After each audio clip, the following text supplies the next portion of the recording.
దర్శనం కూడా చాలా మంచి దర్శనం అయింది. అమ్మవారి దర్శనం ఏర్పాట్లు చాలా చక్కగా చేశారు. అమ్మవారి దర్శన ఏర్పాట్లు చాలా బాగా జరిపారు. అప్పటికి ఇప్పటికి చాలా మార్పు కనబడుతుంది. అమ్మవారి దర్శనం ఏర్పాట్లు కూడా చాలా మంచి ఏర్పాట్లు చేశారు ఇక్కడ.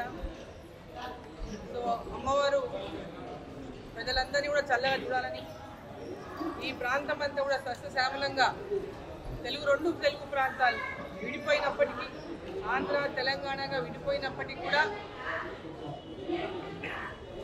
ఇరు ప్రాంతాల తెలుగు ప్రజలందరూ కూడా ఆశీర్వదించినటువంటి అమ్మవారి ఆశీర్వాదం కోసం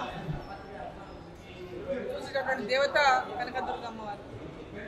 సో ఇరు ప్రాంతాల పైన అమ్మవారి యొక్క ఆశీర్వాదం ఉండాలని, రెండు రాష్ట్రాల్లో కూడా పెద్ద ఎత్తున అభివృద్ధి జరగాలని, ఈ రెండు రాష్ట్రాల్లో కూడా ఉన్నటువంటి ప్రజలు ఒకరికొకరు అన్నదమ్ముల్లాగా అక్క చెల్లెల్లాగా కలిసి ముందుకెళ్ళి ఇరు ప్రాంతాల యొక్క అభివృద్ధికి కృషి చేయాలని చెప్పి సందర్భంగా కోరుకుంటూ, మరి ఇక్కడ చంద్రబాబు నాయుడు గారు ముఖ్యమంత్రిగా ఈ ప్రాంతం ఎన్డీఏ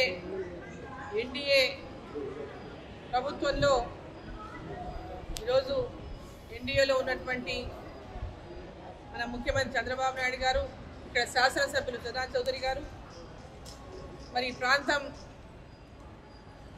అభివృద్ధి కోసం, ఈ రాష్ట్రం అభివృద్ధి కోసం వారు చేస్తున్నటువంటి కృషి ఫలించాలని, ఇరు రాష్ట్రాల్లో పెద్ద ఎత్తున అభివృద్ధి జరగాలని చెప్పి కోరుకుంటూ, అమ్మవారి ఆశీస్సులు అందరిపైన ఉండాలని చెప్పి మరోసారి కోరుకుంటూ భారత్ మాతా కీ జై.